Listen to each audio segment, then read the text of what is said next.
Hello കൂട്ടുകാരെ, ഇന്നൊരു അടിപൊളി പൊട്ടറ്റോ ട്വിസ്റ്റർ വീട്ടിൽ തന്നെ ഉണ്ടാക്കി നോക്കാം. ഇതിന് വേണ്ട മെഷീൻസ് ഒന്നും നമ്മുടെ കയ്യിലില്ലേ.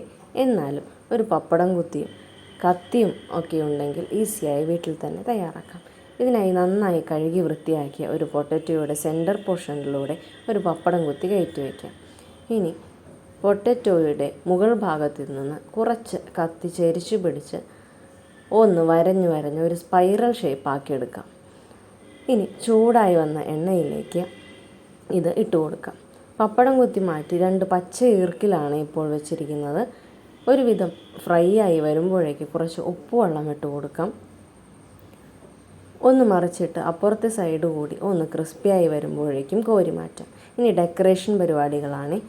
ഇവിടെ സിമ്പിളായി കുറച്ച് മുളക് പൊടിയും കായം പൊടിയുമാണ് ഇട്ട് കൊടുക്കുന്നത്. അടിപൊളി പൊട്ടറ്റോ ട്വിസ്റ്റർ റെഡി ആയിട്ടോ. എല്ലാവരും ട്രൈ ചെയ്യണേ.